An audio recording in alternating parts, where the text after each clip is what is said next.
This is Get Inspired with Dr. Barb.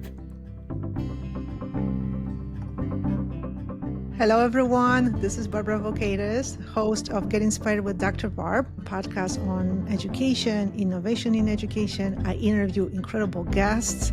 And today we also have a wonderful guest whom I used to know a lot because she was my teacher at the University at Albany. And that's where I did my master's degree and my Ph.D. So I was there for quite a few years. And I've also been following her work too. And recently, I'm just really impressed with some work she's doing, really striving to bridge some gaps between research, what the schools are doing. And first of all, welcome Dr. Wilcox on my show, Get Inspired with Dr. Barb. Yeah, thank you so much for having me, Barb. It is so great to reconnect with you. You're welcome. I'm just so happy about this, that we can get together and chat about education. And it's so cool that we are excited about education, that we both been in this business industry or area, whatever you call it. It's very important, and we just still excited about it. That means that there is so much more, I think, that we can do, and we both want kids to have the best experiences, I think, in education. And I am especially concerned with how neurodivergent population, which is a population that is really growing, I think, is experiencing education, because we know that these kids and teenagers, and I myself have a neurodivergent teen, are still struggling. I mean, that's the reality. So what else we can do? And I think that if we can help them, then we can help actually everybody in education, every child. If we cannot help neurodivergent kids in how they experience education, then I don't think we are doing education well. That's just my impression. And I would like to introduce to our wonderful audience Dr. Wilcox a little bit more. So she's a professor in the Educational Policy and Leadership Department at the University at Albany, and Research and Development Director of a University School Improvement Hub, nykids.org. So she's very busy. She teaches courses in instructional leadership, qualitative research methods, and continuous quality improvement in education and human services for master's and doctoral students. As a bridging and translational scholar, Dr. Wilcox connects research, policy, and practice, delving into questions around the relationships of policy and leadership and curriculum and instruction. There is a lot of things that connect and sometimes disconnect, and how to connect them better. Her research focuses on variability of children's and youth's experiences through the lens of culture, language, and economic disadvantage. And Dr. Wilcox's research articles have appeared in journals such as Journal of Educational Change, Peabody Journal of Education, Educational Administration Quarterly, and Teachers College Record, among, of course, others. And she's a first author of Innovation in Odds Beating Schools and Best Practices from High-Performing High Schools, also Best Practices from High-Performing Middle Schools, and a number of course, edited volumes and book chapters, as well as newsletters, briefs, blogs, and reports, many of which are featured in the NY Kids, on the NY Kids website. Again, so much work she's been doing. It's really impressive. I know we don't compete. We're not trying to, but I think that each of us is doing something different, but I think, contributing to improving education, we hope, but every little bit helps, I think. Dr. Wilcox, again, welcome on my show. It's so nice to have you here.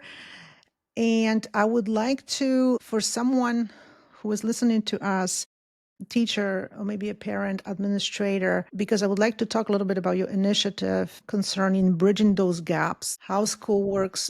In theory, everything should be informed by everything else, meaning schools are functioning. They should inform their practices based on research that says A, B, C, and that's what's effective for teaching children. That is not. So that's theory, but it doesn't always work very well. And there are constraints that prevent from this connection to exist. But you have started this amazing initiative, NY Kids, that is trying to do something about these gaps. And I wonder, what do you think, based on our conversation today, what do you think would be something important that either a parent or a teacher might get out of this conversation after getting to know a little bit more what you're doing, what the initiative is about? Yeah. Thank you so much, Barb. Well, it's a big question, and we're still trying to figure it all out. When you were talking about your own child's experience and thinking about, how do we get that right fit between having well-functioning schools in terms of systems that are working in the schools, and at the same time be able to make the adaptations to meet individual needs. And that balancing is so important and really so difficult to hit that target of that right balance. And so I think that's one of the things that I felt with New York Kids from the very beginning. We started with the assumption that, not a deficit assumption, but that many of our schools had learned how to strike a really healthy balance between having kind of institutions that work and systems that work within their schools and their districts, and at the same time being adaptive to their community's needs, their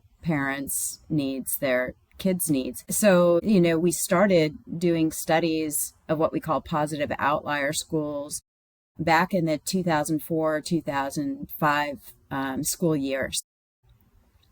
We've been at this for a while. Yeah. And it's helped us. 20 years? Yes. Over. Yeah. And I just happened to be, I didn't actually start it. I just happened to be in the right place at the right time and with the appropriate kind of skill set at the time to engage in the field work when we started identifying positive outlier schools. It started as a national effort out of the University of Texas in Austin called Just for the Kids. And the idea back then, and this was in the wake of No Child Left Behind, really looking at how do we, investigate places that might have more promising practices to offer.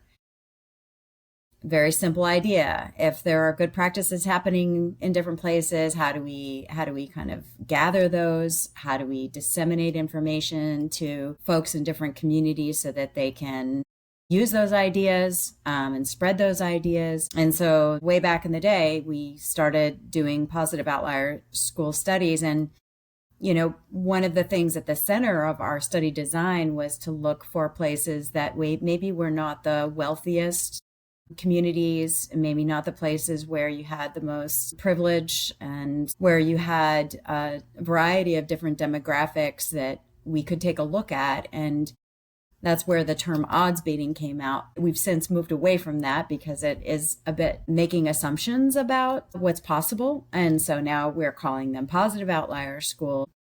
But, I guess speaking to parents, community members who are interested in, how are we using research to inform our understandings of how to better adapt our schools to the needs of the communities. Our research started back then with this idea that we wanted to, look for those places that had relatively better outcomes, taking into account their demographics, right? Taking into account economic disadvantage, aka poverty, taking into account the variety of different subgroup populations that are served. So, I think there is a uniqueness to what we're doing in New York State, to my understanding, when I've talked to folks in different states around the United States and even around the world.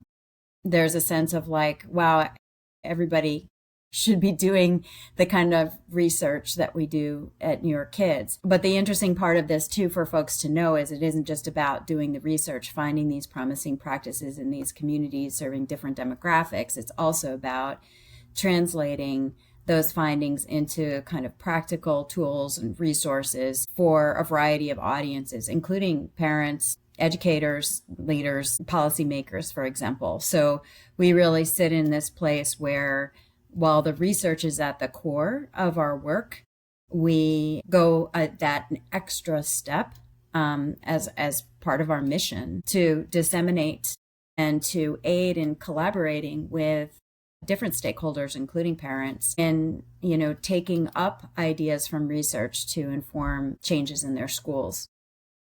I absolutely love this. This is something that's missing. I understand this is an initiative that's pretty original. I don't know if there is something like that, like an equivalent of NY Kids in other states. I have no idea. So you might be probably pioneering in something very important here. And I'm really interested in this aspect of, so researching this, identifying these schools. I mean, this is so important. But that step, when you actually translate into, oh, how can this actually happen in another school here and there? Because that is the tricky part. If you could, if possible, describe an example of how, like a success story, right? How something did cross to another place, to a school that has not been doing some of these incredible things, and then all of a sudden, or maybe not all of a sudden, through maybe professional development, they ended up getting on board, so to speak, right? If you could share something like that, how that happens, because that probably requires all kinds of skills, including ways of getting into those schools and trying to engage them without pointing fingers and saying, you're not doing things correctly, right? Because negotiation, all kinds of skills I'm trying to imagine would be in play here. If you could take us to a moment like that, that would be great.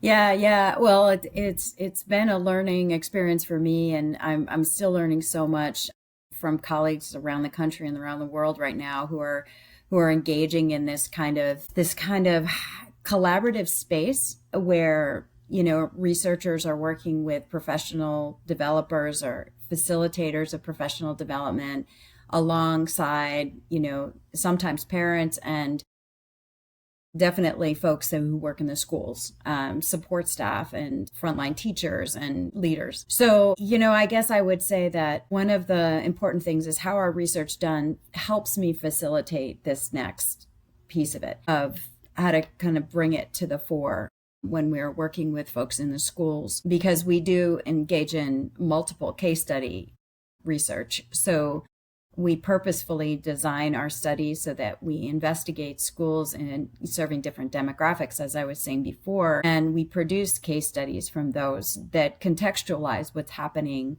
in this community, that may be more metropolitan, serving a particular demographic versus a more rural or suburban environment. So we take into account urbanicity and then those varieties of ethnic, linguistic backgrounds and so on. So what we produce are a number of different case studies that show, like, here's the variability of how, for example, folks in this school over here engage in family outreach and family engagement, how they might be approaching their leadership pipeline development.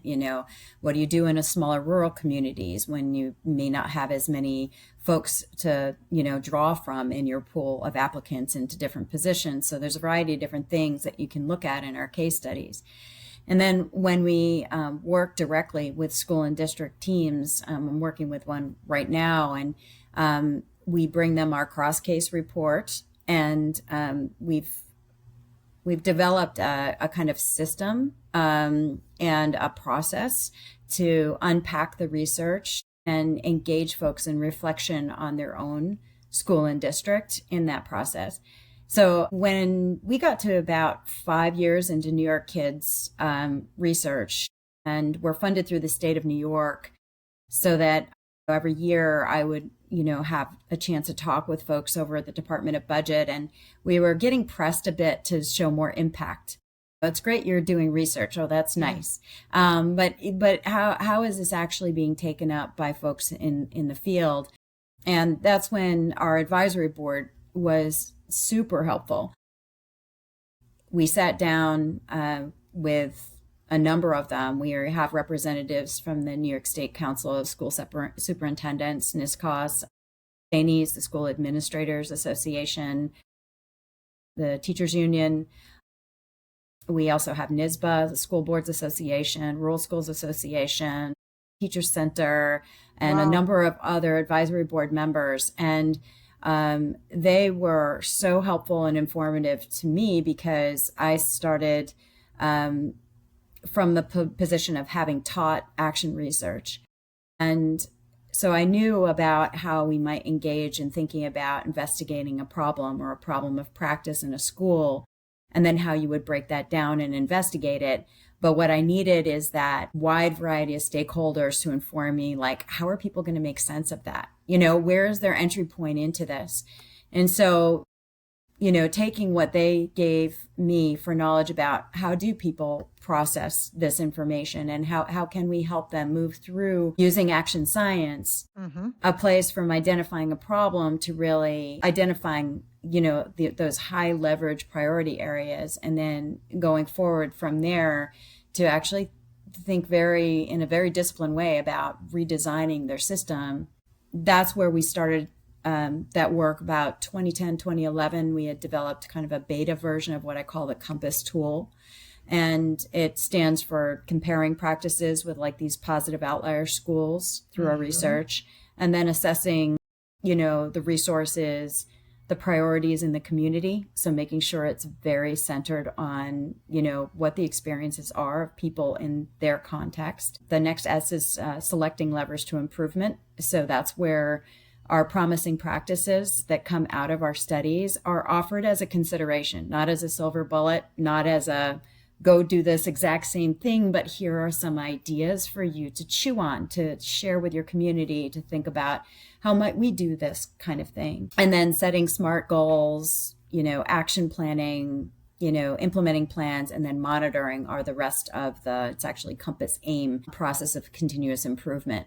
So we've been at this working with, last count, 63 schools and districts around our state. Yeah. Awesome.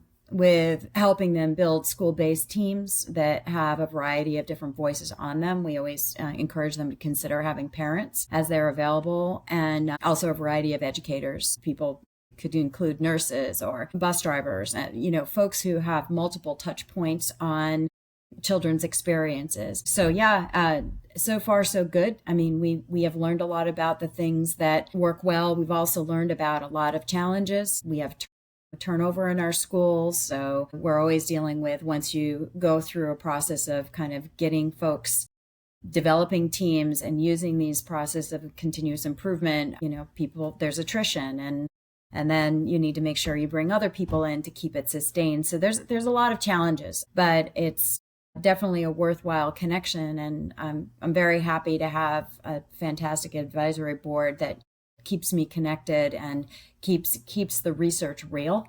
Mm-hmm. It's amazing because I love how the philosophy is to bring to the table different parties, and parents are incredibly important. I mean, they are experts who know their children, are in the community. So to have them as a part of this initiative, I think is extremely important. And also from my experiences with interviewing people on my podcast, because I don't only interview teachers who are like in the classroom doing innovation. There is other people who from different areas of expertise who have something to do with education, because we all do. We graduated, we went to schools, we know people who go to schools who struggle. But there is so much sort of like advice and interesting ideas about education coming not from those who are in the classroom. So if we could bring everybody to the table, it would really help a ton. And that is what you are doing. That's amazing. And I want over 60 schools. That's a huge number, I think. And these are the schools that want to do what? Want to improve. They identified an issue, and did they connect with you, or they kind of like, oh, there is a school who is connected with NY kids, maybe we can try to do that, just kind of like word of mouth. Because once one school is working with you and they might experience some success, they got some ideas, right, for possible improvement, then the word kind of spreads out. Is that how that works? Yeah, it works in multiple ways. The schools that we study as positive outliers, by the way, we typically in our studies, we have two sets of schools. We have positive outlier schools that have statistically significant better outcomes with kids, and they're defined differently what the outcomes are depending upon the study. But in many of our studies, we also have a comparison set that are typically performing schools, not underperforming, but they provide us that kind of gap, almost like a control set. And so when we go out to these schools, they know about us from having participated in our studies, and we're always thankful to them for allowing us in their doors. And they spread the word as well. And many times, well, not many times, but the positive outlier school, almost always, actually, I don't think I've ever not been able to publish their case study on our website. So they become a source of information, and they can also share that out with their networks. So sometimes people hear about us from those folks. Other folks hear about us because of our advisory board. Organizations share information about us. NISCOS recently had one of our articles in their councilgram, and the Rural Schools Association as well. So sometimes they hear about us through those organizations. Our BOCES partners are also very integral to connecting us with schools that can benefit from having that support. That sometimes, it's just helpful to have somebody from the outside come in and just almost act as like a friendly thought partner, a mirror, and also kind of like a spark and innovation and an innovative kind of way of thinking to get kind of out of the box that you're in and see yourself from the outside in. So that's kind of how we function to kind of bring the stories from their peer schools to them, and then also assist in that process of kind of logically like looking at their own system and saying, okay, where is it that we could think a little bit differently, or maybe try something new out, but with not such a sense of like, oh, I have no idea how this is going to work, but I actually could pick up the phone and talk to someone at a positive outlier school and say, how did you do that? How did you change up this thing or that thing that you did in your school? So there's a degree of safety, when our research and these very tangible experiences are at their fingertips for them to try something different. That's amazing. Like you're saying, there's already so much experience how to do things, and there's so much to learn. Every time you start something, especially new that has not been done yet, then you're going to meet some challenges. And that's just the way it is. Just if we can imagine, let's say, a parent who is listening and thinking, well, I don't think in the school where my child is, things are really working so well. I think they could maybe change some things and make things better for children, maybe to better serve children with special needs and all that. How would you recommend a parent like that or a group of parents to kind of like start the conversation with someone within the school to kind of get the ball rolling, so to speak, right? Because it's always not about pointing fingers, but it's about starting something, initiating something. Maybe we can bring a team, or some people might be afraid of collaborating with an outsiders. I can only imagine. You probably have experience with that too. But how should they start this kind of conversation? Yeah, I think a couple of the resources that we have on our website could be helpful. We have what's called a performance tracker on our website, and this is kind of a unique resource that I'm happy to share with people. They could contact us if they need help with it, but it's also fairly intuitive, at least we hope it is. It has a recording on there from our assistant director, Erin Leo, about how to use it. And it's pretty simple. If you're in a school district, you can go ahead and type in the name of the school district in the performance tracker, and you can generate information about how your school is doing in comparison to other schools in the state. Now, that can be perceived as a negative thing if your school is really showing that the outcomes are not as good as they potentially, as good as other schools. But it's also a reflective kind of thing. It's meant to, be able to give folks that kind of look in the mirror and also give them some ideas about how they might set some goals for themselves. in the case of a parent, they could see how their school is performing. That would be something in terms of information that they could bring to folks at their school to say, hey, I've used this website. These are some of the things that I think are, things we could work on together. I'd like to take a look at this with you. So the performance tracker can kind of, and actually disaggregate the performance outcomes by all the student subgroups that are included in the state data sets. So it's a good way to kind of notice where you have these gaps. I lean a lot on improvement science, and we're always looking for where do we see variability below the surface. Like you could look at a graduation outcome, and that's graduation rate outcome, and that's fine. But if you look under the surface of who's graduating and who isn't, where those gaps are, that's what our performance tracker can show you in data displays that are really easy to generate.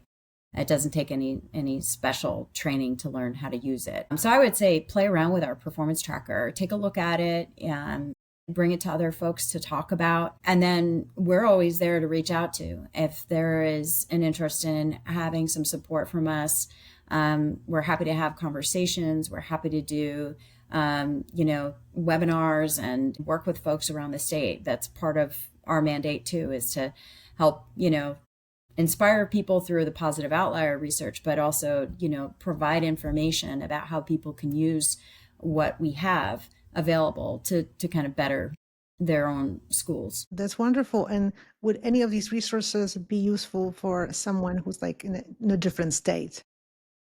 Yeah, we do analytics on our website traffic periodically, and I'm always kind of amazed on how many hits we get on different components of our website, our research results page, our blogs, our performance tracker from different states around the country and around the world. So there aren't a lot of entities like New York Kids. I've asked a lot of folks around the country, and we're really, really fortunate to have it. And it would be really nice if we had more. Yes. Across different states. But yeah, we are here and available. And I'm very happy you're asking questions about it, because we're always looking at ways to get the information out, because there's just so much information out there. But we have a lot of content, and we can act in a very supportive role for schools directly. Absolutely amazing. I'll be so happy when the episode finally comes out, and so we can bring attention, right, to this initiative, because I think it's just really so important and so super cool. I have to say that. What is your vision for how this initiative might change? Where would you see some areas of improvement for it as well? How would you like it to see develop, probably get bigger, and in what ways? Yeah. I mean, there's a lot of work to do. I'm working on a book right now on the teaching and learning of collaborative continuous improvement in education with colleagues at different institutions. Liz Zumpa from University of Oklahoma and David Eddie Spicer from University of Virginia are co-editing this volume. And we've, collected some really, really great ideas from folks all around the country and the world about how they are teaching and learning about collaborative improvement work. So getting back to the parents piece, parents are key collaborators and oftentimes are not engaged in really substantive conversations about the direction of their school, what's being prioritized and all of that. And educators, are, doing the hard work day in and day out to take care of children, to teach their content with constantly shifting kind of demands on them. So there's a lot going on. And, it really does take a village to be able to adapt to the pace of change in front of us. So yeah, with this work, there's quite a bit of scholarship going on around how do you promote collaborative continuous improvement and, tackling some of those challenges of the learning gap. We have, in the United States anyway, been in kind of a track of accountability focused behavior for quite a long time. And while the accountability system has its purpose, it's not necessarily an improvement system. And what we're trying to move towards is an improvement system, one that really is calibrated to different kinds of measures besides those that are typically used in our schools, the high stakes exams and other things. And the state of New York is on the front edge of, doing, some really hard thinking, and actually not just thinking, but behaving differently, and trying to support, folks in schools to rethink how they think about what is a successful outcome of a high school graduation or a high school education. So yeah, there's some really positive changes going on. The performance-based learning and assessment initiative from the state education department, I commend them on moving in that direction. All of this needs to get now integrated and threaded through PK through 12. So there's a lot of work to be done there. The good side of it is back to your point about diversity and neurodiversity. The more we hit that balance between having really good systems and being able to adapt our systems to the individual needs of kids and their interests, their affinities, the better outcomes for everyone. I totally agree. And I think that for me, really, that's what I would do if I could have the magic wand, whatever you call it. The way I would measure the systems, and of course, schools, provided that they have the power to implement certain things or not, because we know how it is right now, is do the kids, well, number one, did they graduate? And number two, how they feel about their graduation and about experiences they gained in the school. And what is their mental health like? Really, these are measurements for me. That's what I would do. And because that's really the truth. And when you think about neurodivergent population, oftentimes certain experiences, educational experiences, are not something that they are happy about, and the results are not very good. And I hear different things. I have my own child in high school, so I know how things work. So that is really the measurement for me. And I know that you would agree, at least to a certain extent, with that. I don't know. I mean, this is maybe the first step of what the New York State Education Department is doing as far as the changes. I'm sure it's not going to be perfect, because nothing really ever is. It will be better, but still not perfect. Now, towards the end of our chat, because I've learned a lot of fabulous things about your initiative too, and if there is one aspect as far as your parting words to schools, to school systems, to school teams, what would you say? Or maybe just to parents, anything that you would like to communicate. Well, one of the things that I've leaned on a lot, as I said earlier, is improvement science. And one of the principles of improvement science is about networking to accelerate improvement. And I'd have to say that, we are more capable of learning faster at the pace that our kids need if we are purposeful about networking with others across the boundaries of maybe our local community. We have technologies that can help us do that. Organizations like New York Kids can act as connectors and hubs for supporting what are called networked improvement communities that are tackling similar kinds of problems in schools. So I just encourage folks to continue to look at, what are the assets in their community, and beyond their community, where might they find others who they can, work with to really collaborate around accelerating what may seem like a daunting thing to handle as an individual or individual school may be much less daunting if you're working with others who are most likely dealing with a similar kind of challenge, and you can learn from each other. That's what I would say is, we do need to get better at getting better. And a key piece of that is, one, figuring out what works for whom and under what conditions. It's a model of improvement thing that I teach, and I think is super important, of looking at variability of experience. And then this part about, really collaborating with folks across the boundaries of research and practice and policy. We all get better when we do those things. Yes, and thank you so much. And I just encourage everybody to check the website of NY Kids. This is not old-fashioned professional development. This is new generation professional development that takes into account, again, multiple parties, parents, and their expertise, and doesn't tell anybody you have to do this, you have to do that, but really it's helping people realize what assets they have and how they can use them really to improve what they're already doing, because it's not that they already doing a lot of good things. It's just how can you take it maybe to the next level? How can you maybe bring another set of eyes who can help you in pointing to some other directions. So this is just really wonderful, and that's what we would like to encourage everybody to do. Just check it out and connect. On which platforms, social media platforms, can people find you? How they can connect with you or others who are also working within NY Kids? Yeah, so our website is actually ny-kids.org. That's where you'll find pretty much all of our links. So we are on Blue Sky and LinkedIn, on Facebook and Instagram. And we have a newsletter that comes out every quarter. So I encourage you, if you pop on our website, sign up for our newsletter. That's one way to kind of get like a once every 3 months kind of overview of the things that we have going on.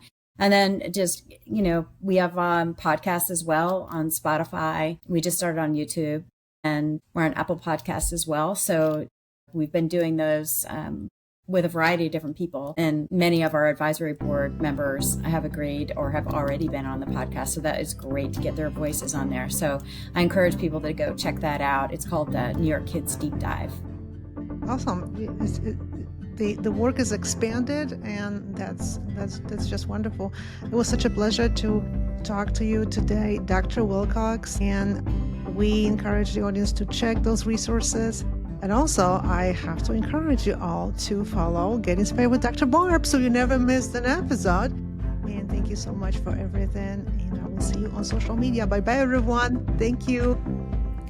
This is Get Inspired with Dr. Barb.